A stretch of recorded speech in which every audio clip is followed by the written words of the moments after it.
What's going on? I was having a little technical difficulty, but I'm here now. So this has been a it's been a long time since I've had a Kaizen talk. Kaizen is a Japanese word for self improvement, continuous daily self improvement. That's something that I try to practice as best as I can, and it's done quite a bit in my life. It's definitely improved my life for the better. It's definitely have improved a lot of other people's lives for the better as well. I definitely suggest that you should practice Kaizen as well. So put on my Japanese flute music and just for ambiance, just to kind of set the tone for the conversation.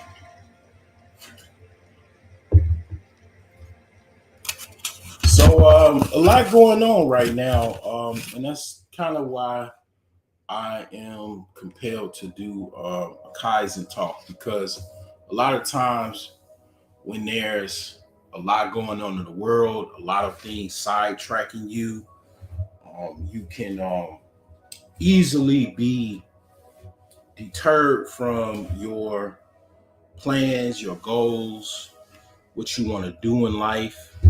A lot of those goings ons in the world can sidetrack you, as well as your personal life. Whatever you got going on in your personal life can easily sidetrack you into going astray from your goals, from your basically plans that you have.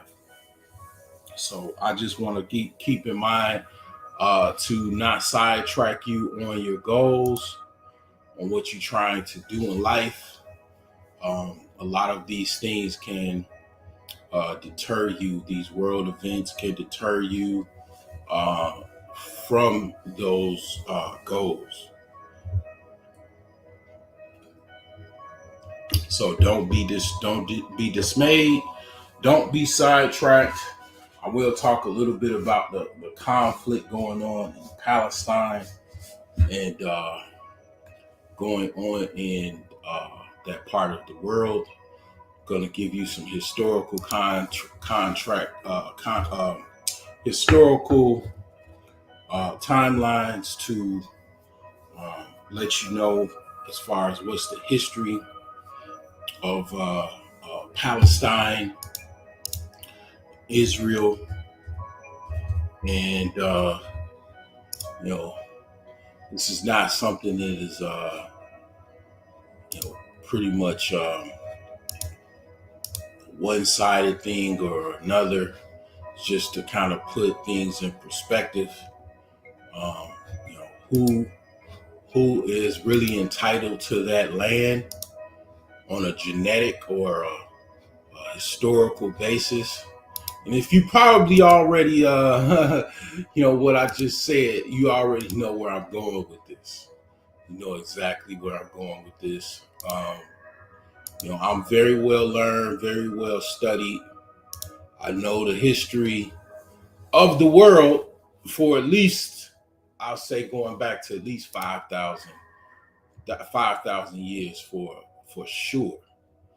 Um, I have spent enough hours in the library and in various books that I've read to basically learn about the past and the history of the world. Okay, and from that learning, I have learned a lot about what's going on in the world. Okay, so let's get this in the shadows. Let's get this going. So basically, um, you have a situation where you have, let's just put things in perspective, okay? Both of the people, whether you want to say the Ashkenazi Jews that are been have been kind of gifted the land of Israel by proxy of after World War II, after their Holocaust, survival of the Holocaust of the Nazis, of the Hitler German army. You know, um, they were given options to go in the world. They chose unilaterally to go to Israel. The people, and this was like 1940s. It's 1940s, 1940 after World War II. So basically after 1945. Dates and times, not going to necessarily give you that in 100% accuracy, but I basically would say after World War II, definitely. They were gifted the land of Israel. It was in possession primarily of the British. And here's the thing where it comes with the British and the United States government. The British and the United States government are kind of intertwined. Okay. Um, I've talked about how the Revolutionary War and how the British, left or whatever and went up to Canada, but they've never really severed ties in the sense that they've always pretty much been an ally. A lot of British had interest in the early Americas, and they still have interest today. They work together. They're still working together to this day. The British Empire and the United States. A lot of people look at them as the one and the same, and they're pretty much not one and the same, but they're definitely allies, very strong allies. It's kind of like you could even say um, they're cousins of one another. The British Empire or the UK and the United States. So the British has been going to war with the Arabs, the Arabians, right? Okay, for I would say the last 200 or so odd years. The British have been going to war with the Arabians. Okay. Before the Arabians, all of this land that I'm looking at right here is land that was indigenous by Black people. All of this. I'm going back basically during the times of Egypt antiquity, and even beyond that time, Nubia, ancient Egypt, all of this was Black people's lands. So when I see people talking about, this is their land, and this, if you, those people obviously don't understand history, and obviously current media spins narratives as current times. They go with the current times to spin the narrative. But if you, for anybody has read or cracked open a book, okay, um, they understand history to understand that basically these lands historically, going back 5,000 years ago, were indigenous Black people. The Jews were Black people. Okay. Even there's a quote from the old Egypt, basically Prime Minister of Egypt was his name was Nasser, Abdul Nasser. He said basically the Jews left Black and came back white when the Ashkenazi Jews came back to Israel post World War II. He said basically the Jews left Black, came back white. So these lands, break basically, Israel are both, okay, being battled by basically European Jews and Palestinians, which are Arabians.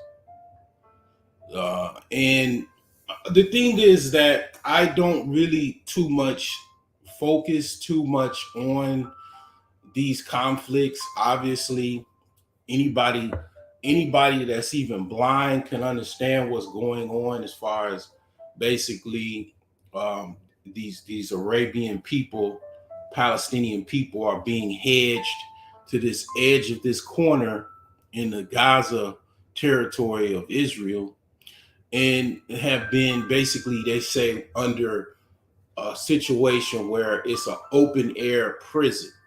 They have basically blockaded these people into a part of the country to where there's no access to any type of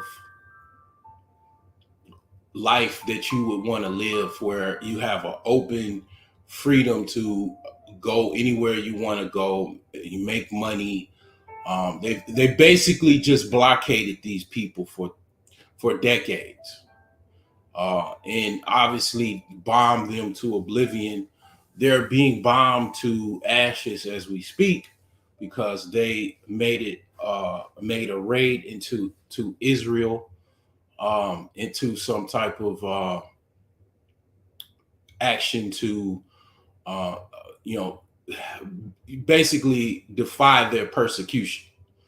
Now, you would think, from people that were persecuted themselves and follow a religion of people that definitely were persecuted, those being the Jews, that they would, basically try to behave in a modest or, uh, basically a positive light, but absolutely not. Um, they were basically persecuted in Germany, put in ovens, and basically, uh, there was a Holocaust of death of Germans killing Jews, and you would think that, like I said, that they would learn from how they were treated and treat others better than that.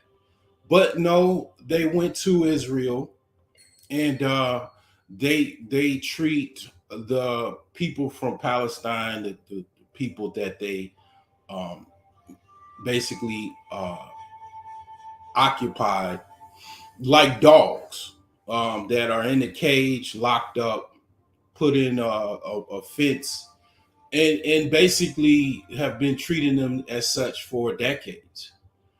And thus again, these are the same people that escaped Holocaust. Historically, they worship different persecutions the Jews have, which is, the Passovers and so on and so forth. But yeah, basically they've used media blackouts and used the power of different psychological psyops and things to hide what they have done, to hide their persecution of these people. But obviously, you would have to be blind to not know what is actually gone on, and all of the bombs and missiles that they have, basically lambasted these people. Even there used to be images of them throwing rocks. They would throw rocks and stones, and obviously the Israeli military had um, weapons with bullets. It just goes to show how imbalanced that that power dynamic is. But yeah, both of these people are not indigenous historically to this land. Okay, um, if you think that, then you believe most likely in Mickey Mouse. Okay, so the problems that goes on here, I don't really focus too much on, because at the end of the day, um, these people both have their fights, and the Palestinian people are Arabs, are Arabian people. They have their Arabian League. They are part of the Arabian League. They are united as Arabs. There, I believe, will be fine. Okay. Obviously, the Jews have a lot of power. Ashkenazi Jews, Sephardic Jews, um, all of the different sects or whatever of Jewish people. They're obviously fine as well. Unfortunately, Black people are not fine. So, and that's where, basically, I'm back in reality, and I'm trying to deal with my problems, and different problems and issues that um, I find myself to deal with, as well as people that I know of. And a lot of the things that I find myself dealing with on a daily, weekly basis is a financial a problem. Okay, it's a financial issue, and I continue to come back at this financial issue and try to figure out ways to resolve it. Okay, so um, that's my take on that conflict as well. Now, a lot of people might not have, whatever they might have said, what I've said, or whatever, have said it differently. But I mean, just to put things into contrast, I mean, that's basically, how I look at, that conflict. Now, as far as what I've been trying to do periodically, and I've been doing pretty well at it, was I've been basically overlooking my different goals that I have. And what I find myself doing is kind of very similar to what I do in the Millionaire Savings Plan, is that I have basically made a reward for each of my goals. Okay. Let me show you what I'm talking about. Let me show you exactly what I'm talking about here, so you can see exactly what I mean by making a reward for my goal. Let me show you what I'm talking about here.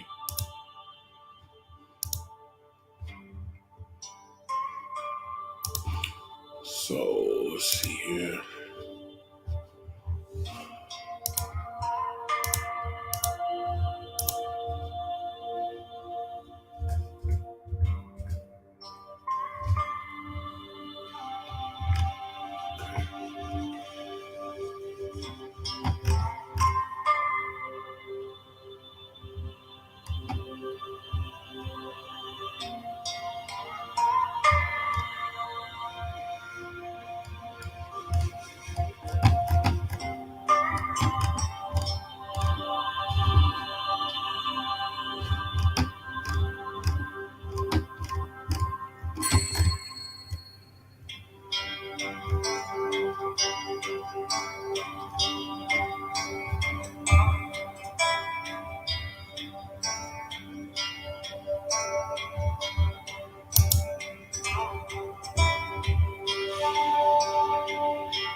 So this is kind of something what I do.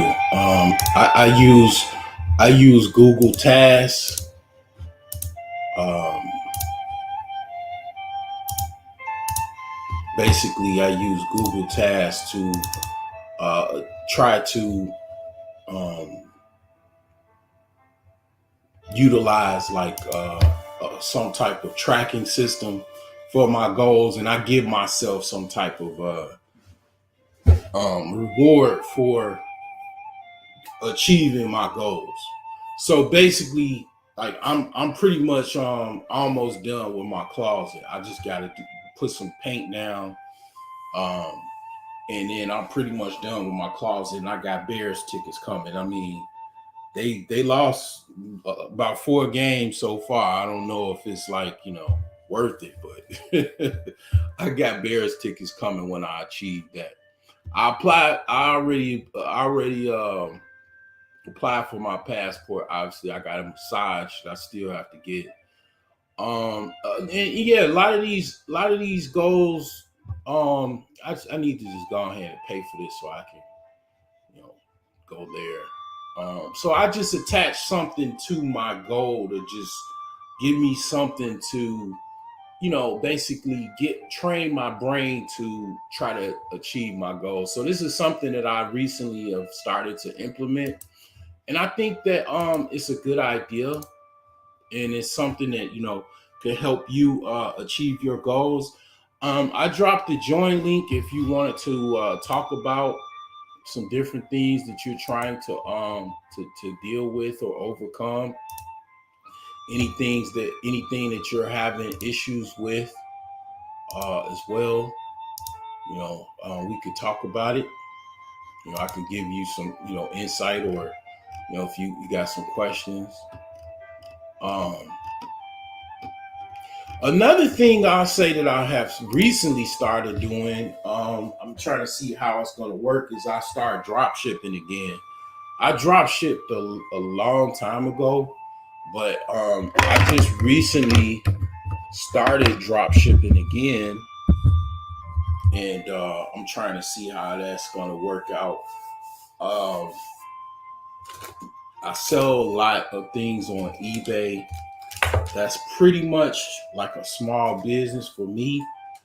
I do about over 20 grand a year with eBay. So that's like a small business. A lot of it is shipping, like packaging and shipping is like one of the hardest parts about selling on eBay.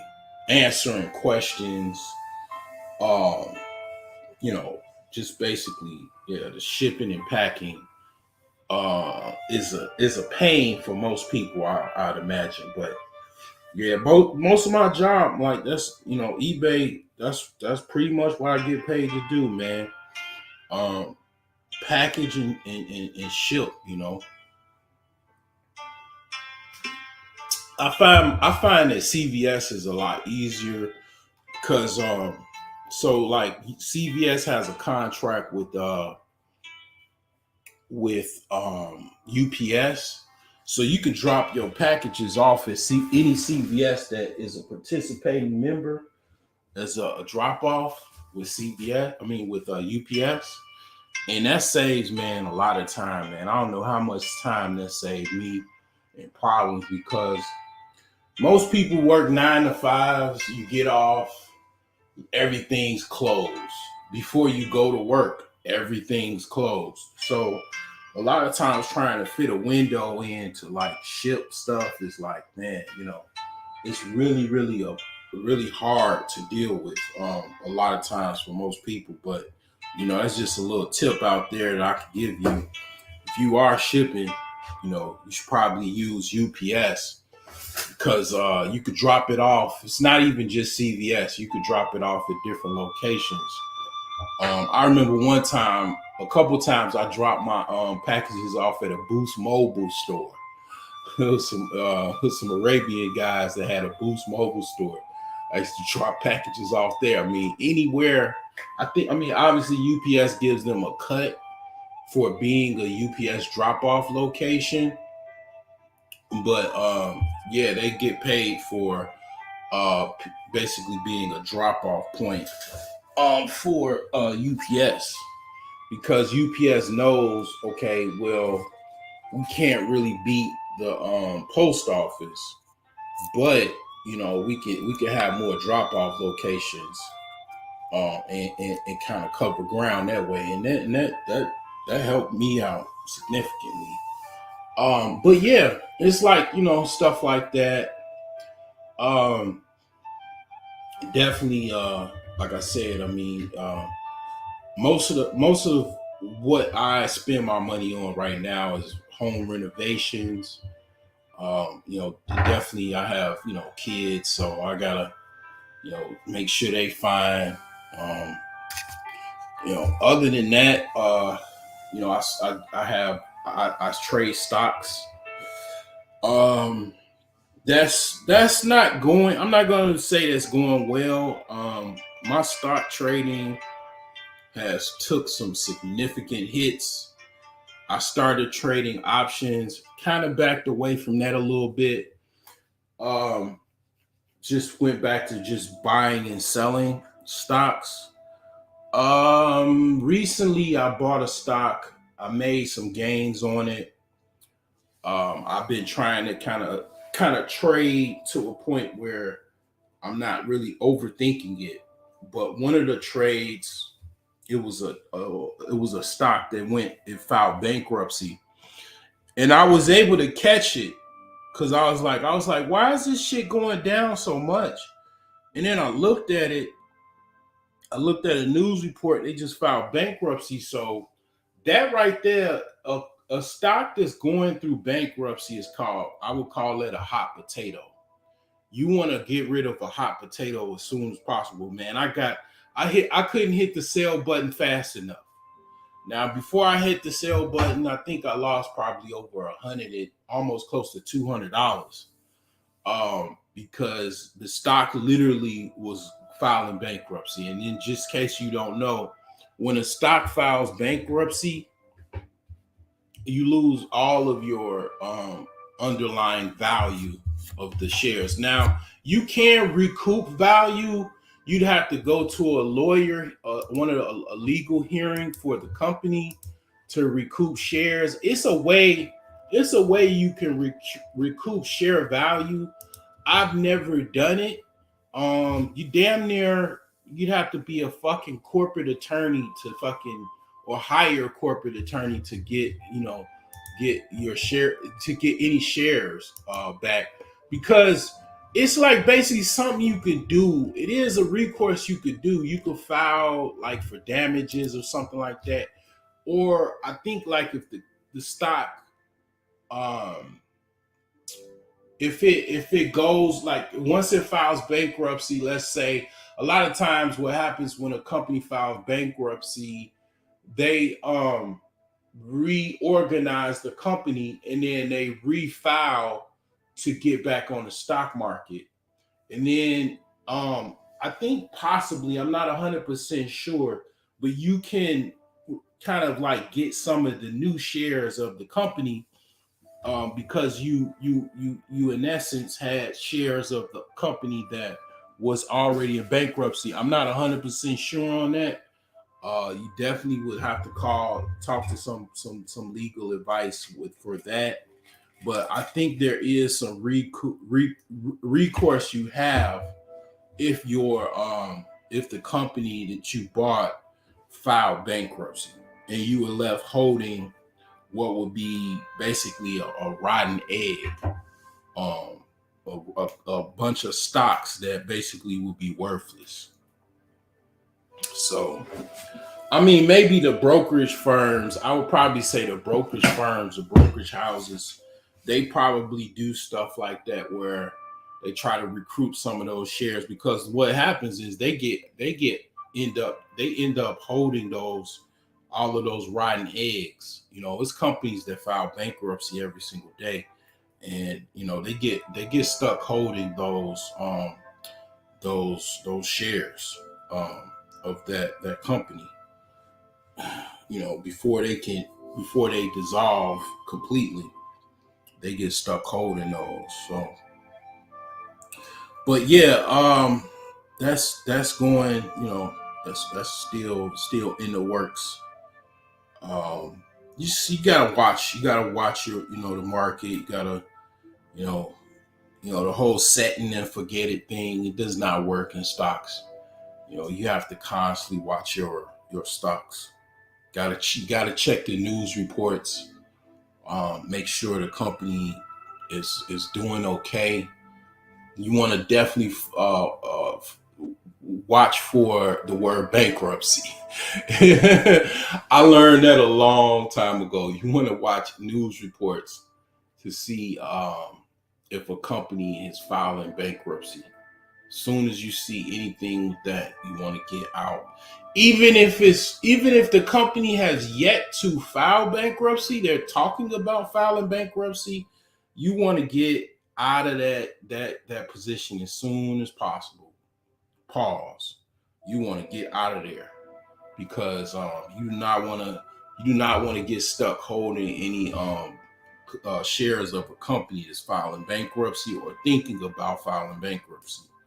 Now you can get them. You can get them if you want to after they filed bankruptcy already. Like Sirius XM filed bankruptcy, and their stock went up. Like basically 1,000%. Like 10 years afterwards, actually more than that. Let's take a look at Sirius XM. Speaking of companies coming out of bankruptcy, so yeah, it pretty much went up 1,000%. You'll see what I'm talking about. I know you don't believe me. Let's just go to Max. So they filed bankruptcy around 2000 and what was that 2008 or something like that. Yeah, actually the lowest that they went historically, yeah, it's about 11 cent. Wait, hold on. 11 cent, January 23rd, 2009. So you could have bet the farm. You could have put the whole farm up, put the whole, all everything up, right? 2000, January 23rd, 2009. Boom, $4.84 now. You know what I'm saying? That's what I'm talking about. So, yeah, you can't, if a company goes out of bankruptcy, you certainly can, look at them then. But if they're filing bankruptcy, those shares dissolve. Um, yeah, I learned that the hard way a long time ago. So I want to definitely watch that. Um, the thing about me, I'll say just to close things out as far as this Kaizen talk. I'm kind of doing the best that I've ever done in my life. And I definitely think that Kaizen, the concept of Kaizen has helped me achieve those goals. Um, One of the things that I have to say is that another thing that really helps me is that I just basically I don't talk to people, deal with people that don't talk about money.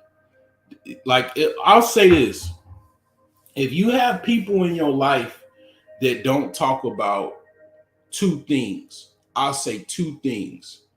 You should just basically leave them be. Um, leave them be.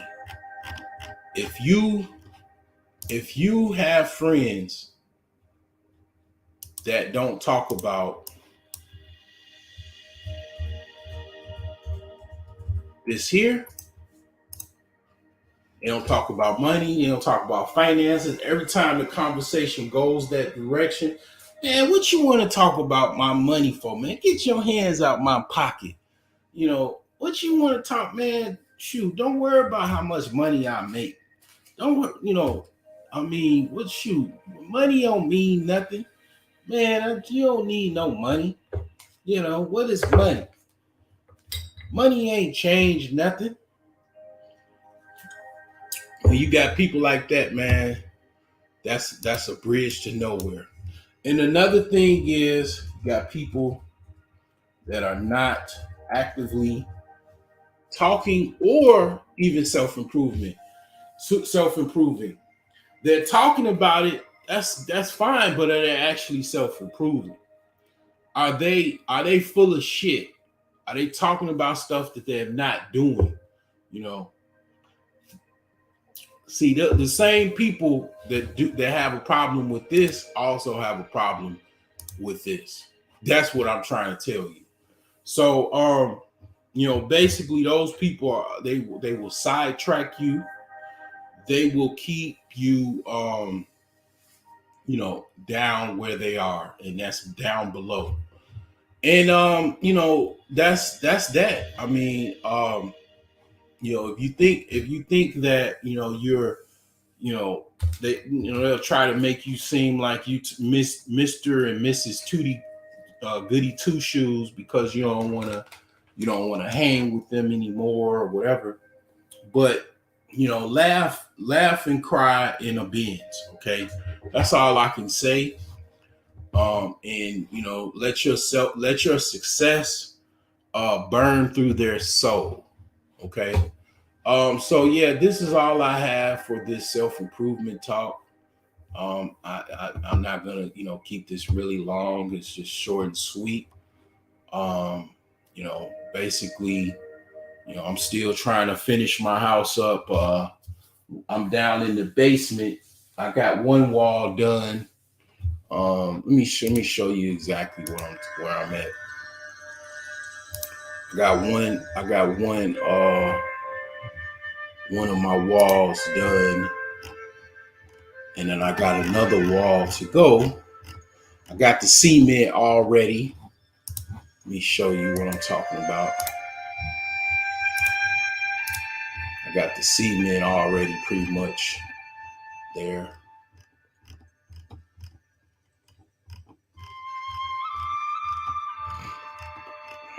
And then this is like my handyman business, Al's Home Services. That I cut some trees down like last weekend. So yeah, that's going right into this wood stove. So it's an old floor I did back in 2015. This was my first wood laminate flooring that I did. This is the closet that I was painting. I ain't even like doing it. It's a small closet. I went and bought a paint machine gun. I mean, basically a paint gun. I ain't even like doing the small house. And then I got back lights now. And then I already have front lights, so I got those going. So let's see here. And then of course I got the front door installed. The back door installed. It only came in black, so I had to spray paint it white. So that's that. Let's see here. Yeah, this is the wall right here. So this is like the Great Wall of China. This took like 40 bags of cement. This is the other wall that I have to do right here. Okay. This joint is like, man, it took like 40 to 50 bags of cement. All what you're looking at right here is about 40 to 50 bags of cement. Okay, I already got like 13 to go to start this wall. This is one wall here. So this covers the whole basement, kind of like in the shape of an L. So this wall I have to do right here. Then I have to just basically kind of skim the floor, and then I'm going upstairs to finish the drywall. So yeah, so that's what I'm working on. You know what I'm saying? So there you have it. All right, later.